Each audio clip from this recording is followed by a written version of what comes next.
নমস্কার সকল দর্শক বন্ধুদের, পাওয়ার অফ ইউনিভার্স চ্যানেলে সকলকে অনেক অনেক স্বাগত। আজকে আমি আলোচনা করব আপনাদের মেষ রাশির জুন মাসের মাসিক রাশিফল সম্পর্কে। আর হাতে মাত্র কয়েকটা দিন বাকি, তারপরে মে মাস শেষ, তারপরে জুন মাসের শুরু হবে।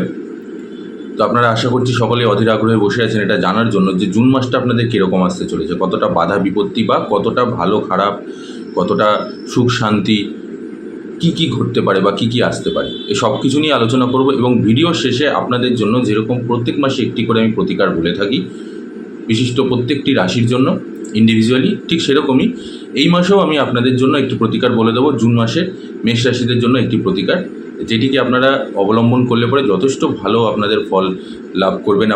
আপনারা করেনও সেই জিনিসটা, এবং আপনারা আমাকে পার্সোনালি মেসেজ করেও বলেছেন যে আপনারা সেই সব রেমেডিগুলো ইউজ করে বা সেই সব প্রতিকারগুলো জীবনে ব্যবহার করে আপনারা যথেষ্ট ভালো ফল পাচ্ছেন।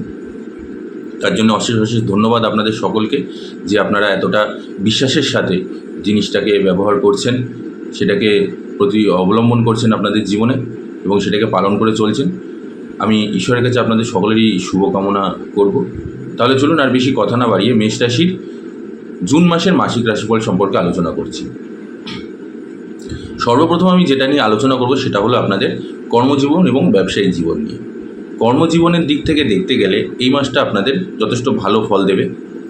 আপনারা কঠোর পরিশ্রম করবেন এবং আপনাদের কঠোর পরিশ্রম রয়েছে, খুব বেশি পরিশ্রম করতে হবে এই মাসটাতে। এবং সেই সাথে সাথে এই পরিশ্রমের কিন্তু আপনারা একটা ফলও পাবেন, আপনারা টাকা পয়সাও ভালো উপার্জন করতে পারবেন এবং আপনাদের একটা প্রমোশনের যোগ রয়েছে। সেই সাথে সাথে ট্রান্সফার হওয়ারও যোগ রয়েছে। যারা যে কোম্পানিতে যারা রয়েছে, সেটা বেসরকারি হোক বা সরকারি সংস্থাতে হোক, যারা চাকরিরত যেসব জাতক জাতিকারা আছেন তাদের একটা ট্রান্সফারের যোগও রয়েছে। দেখা যাচ্ছে অন্য কোথাও ট্রান্সফার হয়ে যেতে পারে আপনাদের, এবং সেটা আপনাদের ভালোর জন্য হবে, কারণ এতে আপনাদের ইনক্রিমেন্টটাও হবে, যথেষ্ট ভালো আপনারা লাভ করবেন আর্থিক দিকটা।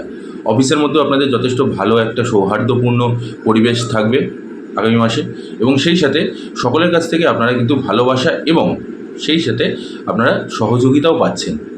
সবাই আপনার কাজের প্রশংসাও করবে, এবং আপনি যেহেতু কঠোর পরিশ্রমী, আপনি পরিশ্রম করতে খুব ভালোবাসেন, আপনারা ওই বিনা কাজে ফল পাওয়ার জন্য আপনারা কোনো সময় বসে থাকেন না, আপনারা আপনাদের কর্ম করে যান।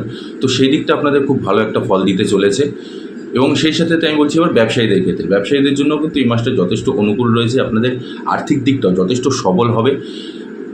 যারা ভাবছিলেন যে এখন যে ব্যবসাটা করছেন সেই সাথে সাথে আরও একটা ব্যবসা আপনারা শুরু করার চেষ্টা করছিলেন বা ভাবছিলেন, যথেষ্ট ভালো সময় চলছে, আপনারা অবশ্যই করতে পারেন, খুব ভালো ফল পাবেন আপনারা। ব্যবসাতে আপনাদের যথেষ্ট ভালো উন্নতি রয়েছে।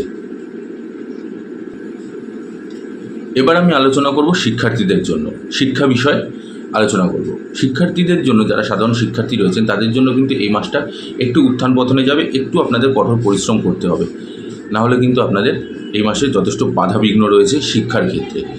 সেই সাথে সাথে যারা উচ্চশিক্ষায় নিজেদেরকে নিয়োজিত করেছেন তাদের জন্য সময়টা যথেষ্ট অনুকূল, আপনারা আপনাদের আশানুরূপ ফল পাবেন। এবং যারা ভাবছেন যে বিদেশ গিয়ে পড়াশোনা করতে চাইছেন, বিদেশে যেতে চাইছেন, তাদের জন্য এই মাসটা যথেষ্ট অনুকূল, তারাও যথেষ্ট ভালো ফলাফল পাবেন। তবে আবারও বলছি, যারা সাধারণ শিক্ষার্থী রয়েছে তাদের জন্য এই মাসটা কিন্তু আপনাদের যথেষ্ট পরিশ্রম করতে হবে, তার কারণ আপনাদের মনোনিবেশটা শিক্ষার দিকে দিতে হবে। আপনাদের মন কিন্তু এই মুহূর্তে যথেষ্ট চঞ্চল হওয়ার একটা যোগ রয়েছে, এবং শিক্ষার মধ্যে আপনাদের একাগ্রতা আনতে হবে, নতুবা আপনাদের সমস্যার সৃষ্টি হতে পারে। আলোচনা করবো এবার আপনাদের প্রেম জীবন এবং দাম্পত্য জীবন নিয়ে। প্রেম জীবনের দিক থেকে দেখতে গেলে এই মাসটা আপনাদের জন্য যথেষ্ট অনুকূল মাস। আপনারা একে অপরের যথেষ্ট পূর্ণ সমর্থন পাবেন, এবং সেই সাথে আপনাদের মধ্যে একটা ঘনিষ্ঠ হওয়ারও একটা যোগ রয়েছে। এবং সেই সাথে সাথে আপনারা কিন্তু যদি বাইরে কোথাও যেতে চান, সেরকম যদি কোনো পরিকল্পনা করে থাকেন, সেই পরিকল্পনাটাও আপনাদের যথেষ্টভাবে সফল হবে। প্রেমের মধ্যে অনেকটা ভালোবাসা বাড়বে, একে অপরের প্রতি সম্মান প্রতিপত্তি, এবং সেই সাথে সাথে ভালোবাসাও প্রচুর পরিমাণে বৃদ্ধি পাবে। দাম্পত্য জীবনের দিক থেকে দেখতে গেলে এই মাসে আপনাদের কিন্তু দাম্পত্য একটি কলহ লেগে থাকার যোগ রয়েছে। স্ত্রীর সাথে বা আপনার স্বামীর সাথে, যেসব জাতক জাতিকা আছেন মেষ রাশির, তাদের স্ত্রী বা স্বামীর সাথে কিন্তু অশান্তি হওয়ার যোগ রয়েছে। কিছুটা উত্তেজনাপূর্ণ আপনাদের মধ্যে পরিস্থিতির সৃষ্টি হবে, একটা অবস্থার সৃষ্টি হবে, যেই কারণে আপনাদের মধ্যে অনেকটা রাগ এবং দুজনের একে অপরের প্রতি একটা ইগো, যে ও এই জিনিসটা করেছে তাই আমি করবো না, বা আমি এই জিনিসটা করেছি বলে ওকে কেন করবো, এরকম একটা ইগো আপনাদের মধ্যে কিন্তু চলবে। এবং এই ইগোটার জন্য আপনাদের মাঝখানে অনেকটা দূরত্ব সৃষ্টি হবে, অশান্তিটা অনেকটা দিন অবধি চলবে, অনেকটা পরিমাণে বজায় থাকবে আপনাদের মধ্যে। এছাড়া আপনাদের দাম্পত্য জীবন বিশেষ একটা অসুবিধার নয়, তবে প্রেম জীবন আপনার যথেষ্ট ভালো আছে। তাই মাথা ঠান্ডা রেখে যা কথা বলবেন বা যদি কোনো কিছু আলোচনা করে থাকেন, সেটা মাথা ঠান্ডা রেখে ধীরে সুস্থে আলোচনা করুন, নতুবা দেখবেন কিন্তু অনেকটা ঝামেলা কিন্তু অনেকটা পরিমাণে বেড়ে যাবে। তাই যতটা পারবেন ঝামেলাকে এড়িয়ে শান্ত মাথায় আলোচনার মাধ্যমে বিষয়টাকে মিউচুয়াল করার চেষ্টা করবেন, নতুবা এই ঝামেলাটা অনেকটা দূর অবধি আপনাদের জন্য কিন্তু পৌঁছাতে পারে। আলোচনা করবো এবার আমি আপনাদের পারিবারিক দিকটি নিয়ে। পারিবারিক দিক থেকে দেখতে গেলে আপনাদের এই মুহূর্তে পরিবারের মধ্যে কিন্তু একটি সুন্দর কোনো অনুষ্ঠানের যদি কোনো যোগ থেকে থাকে, বা যারা বুঝতে পারছেন তারা রিলেট করবেন, যাদের পরিবারে হয়তো আগামী মাসে কোনো রকম কোনো অনুষ্ঠান বা কোনো রকম কোনো পূজা অর্চনা যাই হোক না কেন, কোনো একটা অনুষ্ঠান সেটা হতে চলেছে আগামী মাসে। তো পরিবারে প্রচুর লোকজন আসবে, পারিবারিক দিক থেকে আত্মীয় স্বজন বন্ধুবান্ধব প্রত্যেকেই আসবেন, কিন্তু সেখানে অশান্তি হওয়ার যোগ রয়েছে আপনার রাগের জন্য। কোনো কারণবশত হয়তো দেখা যাচ্ছে যে আপনার মাথা গরম হয়ে গেছে, আপনি রাগের মাথায় কাউকে কোনো কিছু বলে বসেছেন বা কিছু একটা এমন কিছু করে বসেছেন, যেই কারণে প্রত্যেকটি মানুষের মধ্যে আপনার প্রতি কিছু একটা ক্ষোভ তৈরি হবে। তো আমি এটাই আপনাদেরকে উপদেশ দেবো যে যতটা পারবেন মাথা ঠান্ডা রেখে আলোচনা করুন, এবং আলোচনার মাধ্যমে কোনো রকম কোনো অশান্তি হলে বা কোনো রকম কোনো সমস্যা হলে সেই সমস্যাটাকে আলোচনার মাধ্যমে জিনিসটাকে বন্ধ করার চেষ্টা করুন, বা সেটাকে থামানোর চেষ্টা করুন। রাগের মাথায় কাউকে কোনো কিছু বলবেন না, বা ওই মুহূর্তে যেহেতু আপনাদের বাড়িতে একটি অনুষ্ঠান চলবে, তো সেই মুহূর্তে অনেক লোকজন আসবে, তাই এমন কিছু বলবেন না যে তারা অপমানিত বোধ হয় যে বাড়িতে ডেকে নিয়ে এসে আমাদেরকে অপমান করছে বা কোনো কিছু এরকম এরকম ধরনের কোনো জিনিস আপনারা করবেন না, সেখান থেকে বিরত থাকুন। এছাড়া আপনাদের পারিবারিক দিক মোটামুটি ঠিকঠাকই আছে, তবে সেই সাথে সাথে আরও একটি জিনিস, সেটা হলো যে আপনার থেকে যদি বড়রা কেউ থেকে থাকে, মানে আপনার যে দাদা বা বোন, দাদা বা দিদি যে আছে, তার সাথে কিন্তু একটু সম্পর্কের টালমাটাল দেখা দিচ্ছে। আর সেই সাথে সাথে পরিবারের মধ্যে বাবা মায়ের সাথে সুসম্পর্ক বজায় থাকবে। এছাড়া আপনাদের পরিবারে বিশেষ একটা কোনো অসুবিধা নেই। আলোচনা করবো এবার আপনাদের স্বাস্থ্য সম্পর্কে নিয়ে। স্বাস্থ্যের দিক থেকে দেখতে গেলে আপনার স্বাস্থ্য যথেষ্ট ভালো থাকবে, তবে মায়ের স্বাস্থ্যের অবনতি দেখা দিচ্ছে, সেদিকে একটু ধ্যান দিতে হবে। পুরনো কোনো রোগ ব্যাধি থেকে থাকলে বা পুরনো কোনো রকম কোনো স্বাস্থ্যের যদি কোনো রকম অসুবিধা থেকে থাকে, সেটাকে আমি বলবো যে ডাক্তারের সাথে কনসাল্ট করতে, সেটাকে ফেলে না রাখতে, তো নতুবা এটা কিন্তু অনেকটা দূর অবধি গাড়িয়ে যাবে।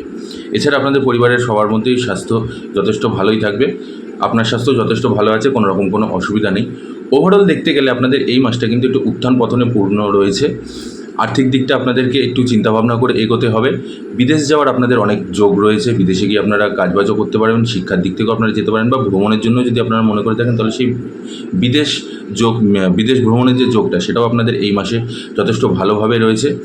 এর সাথে সাথে যেটা আরেকটা জিনিস নিয়ে আমি আলোচনা করব, যে অহেতুক কোনো রকম কোনো খরচা করবেন না, কারণ এই মাসে কিন্তু আপনাদের আয়ের তুলনায় ব্যয়ের ভাবটা বেশি রয়েছে। অকেজো কোনো জিনিস বা অপ্রয়োজনীয় কোনো জিনিস, যে জিনিসটা হয়তো এই মুহূর্তে না হলেও আপনাদের চলে যাবে, সেই জিনিসগুলোকে আপনারা কেনা থেকে বিরত থাকুন। অযথা কোনো রকম কোনো টাকা পয়সা খরচা করবেন না, তাহলে কী হবে, আপনাদের অনেকটা কিন্তু আর্থিক দিকে টান পড়ে যেতে পারে। আর যতটা আপনারা সঞ্চয় করবেন, দেখবেন ততটাই কিন্তু আপনাদের ব্যাংক ব্যালেন্সও বাড়বে, বা ব্যাংকের মধ্যে আপনাদের টাকাটা অনেকটা পরিমাণে জমতে থাকবে। স্বাভাবিক, যদি আমরা অহেতুক কোনো খরচা না করি, তাহলে আমাদের টাকাটা সেভিংস হচ্ছে, তো সেই জিনিসগুলোকে মাথায় রাখতে হবে। এটাকে মাথায় রেখেই আপনারা এগোন। আর্থিক দিক আপনাদের মোটামুটি একটু উত্থান পতন থাকবে। আবারও বলছি, এই মাসে কিন্তু আপনাদের আয়ের তুলনায় ব্যয়ের ভাবটা বেশি রয়েছে, ব্যয়ের যোগটা অতিমাত্রায় রয়েছে। তাই অযৌক্তিক কোনো রকম কোনো জিনিসপত্র কেনা থেকে বিরত থাকুন। আপনার মনে হলো যে আমি এই জিনিসটা কিনে নিই, দেখা যাবে তারপরে না, এই জিনিসগুলো করলে কিন্তু আর্থিক দিকটা আপনারই দুর্বল হবে। তাই আবারও বলছি, আর্থিক দিকটাকে একটুখানি নিজেদেরকে সুস্থ সবল রাখবেন, একটু চিন্তাভাবনা করবেন। আর সেই সাথে সাথে মাথা ঠান্ডা রেখে এগোন, মাথা ঠান্ডা রেখে আপনারা সিদ্ধান্ত নিন। কারণ আমি আবারও বলে দিচ্ছি যে এই মাসে কিন্তু আপনাদের পরিবারের মধ্যেও স্ত্রীর সাথে একটা রাগের জন্য, একটা ইগোর জন্য অশান্তির যোগ, সেই সাথে বাড়িতে যখন আপনাদের যে শুভ অনুষ্ঠানটা আসতে চলেছে, সেই অনুষ্ঠানের মধ্যেও কিন্তু আপনাদের অশান্তির একটা যোগ দেখা দিচ্ছে। তাই মাথা ঠান্ডা রেখে যতটা পারবেন ধীরে সুস্থে কথা বলে তারপরে আলোচনার মাধ্যমে ধীরে ধীরে সেই সমস্যাগুলোকে সর্ট আউট করার বা সেইগুলো থেকে বের হওয়ার প্রচেষ্টা করুন, যথেষ্ট ভালো আপনাদের ফল পাবেন। এবারে আমি আপনাদের বলে দেবো এই মাসের একটি প্রতিকার, যেই প্রতিকারটি আপনারা করলে পরে বা পালন করলে আপনাদের দেখবেন জীবনে অনেকটা বাধা বিপত্তি অনেকটা কেটে গেছে, অনেকটা সুন্দর সময় আপনাদের থাকবে এবং সেই সাথে সাথে আপনাদের যে হওয়া কাজগুলো বা আপনারা যে ভালো কাজ করতে যাচ্ছেন সেই ভালো কাজগুলো আরও ভালো গতি ফিরে পাবে আপনাদের। কি সেই প্রতিকারটি? খুবই সামান্য জিনিস, সেটি হলো যে প্রত্যেক দিন উঠে সূর্য যখন উদয় হচ্ছে, যদি সম্ভব হয় সূর্য উদয় হওয়ার সঙ্গে সঙ্গেই আপনারা উঠে সূর্যদেবকে তামার পাত্রে জল অর্পণ করুন। আবারও বলছি, প্রত্যেক দিন ব্রহ্ম মুহূর্তে উঠে তামার পাত্রে জল নিয়ে সূর্যদেবকে আপনারা জল অর্পণ করুন এবং সেই সাথে সাথে আদিত্য হৃদয় স্তোত্রের পাঠ করুন প্রত্যেক দিন। দেখবেন এই জিনিসটা করলে অনেকটা আপনাদের জীবন থেকে বাধা বিপত্তি অনেকটা কেটে যাবে, খুব সুন্দর করে আপনাদের কাজে গতি ফিরে পাবে এবং হওয়া কাজ বা আটকে থাকা কাজ যেগুলো রয়েছে সেগুলো দেখবেন আপনারা খুব সুন্দর করে এগিয়ে নিয়ে যেতে পারছেন, সেগুলো খুব ভালো লাভ দেবে আপনাদেরকে। এটা করুন, অনেকটা ভালো ফল পাবেন আপনারা। আজ এখানেই বন্ধুরা শেষ করছি, আগামী দিনে আবার আসবো আপনাদের জন্য।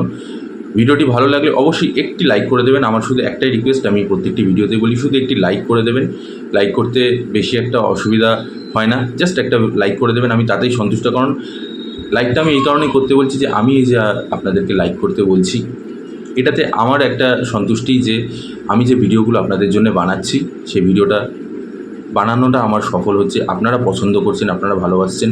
কারণ আপনারা আমাকে ব্যক্তিগতভাবে অনেক কিছু হোয়াটসঅ্যাপে জিজ্ঞাসা করেন, আমার মেসেজে জিজ্ঞাসা করেন, সেগুলোর আমি পার্সোনালি তাদের সেগুলোর উত্তর দিই। তো সেই জন্যই বলছি যে একটু আমাকে সাপোর্ট করুন, একটা ভিডিওতে আমার একটা লাইক করে দিন, তাতেই আমি সন্তুষ্ট হয়ে যাব। আর সেই সাথে কমেন্টে যদি ঈশ্বরের প্রতি আস্থা থাকে তাহলে কমেন্টে অবশ্যই জয় বড়মা লিখে যাবেন। বড়মা অবশ্যই আপনাদের এবং আপনাদের পরিবারকে সুস্থ সবল রাখবে, ভালো রাখবে, আপনাদের জীবন থেকে অনেক বাধা বিপত্তি সমস্ত কিছু কাটিয়ে দেবে। আজ এখানেই বন্ধুরা শেষ করছি। ভিডিওটি ভালো লাগে অবশ্যই লাইক করে দেবেন, কমেন্টে জয় বড়মা লিখে দেবেন এবং সেই সাথে সাথে আপনাদের যদি ব্যক্তিগত কোনো রকম কোনো প্রশ্ন থেকে থাকে অবশ্যই আমার হোয়াটসঅ্যাপ নাম্বার ডেসক্রিপশানে দেওয়া থাকবে, আমাকে ব্যক্তিগতভাবে অবশ্যই মেসেজ করে দিতে পারেন। হোয়াটসঅ্যাপে আমাকে জানাবেন আপনাদের কী সমস্যা আছে, আমি আমার যথাসাধ্য আপনাকে সহযোগিতা করব এবং সেই সাথে ভিডিওটি অবশ্যই শেয়ার করে দেবেন। আর যারা আমার চ্যানেলে নতুন আছেন তারা অবশ্যই আমার চ্যানেলটিকে সাবস্ক্রাইব করে নেবেন। জয় বড়মা, নমস্কার।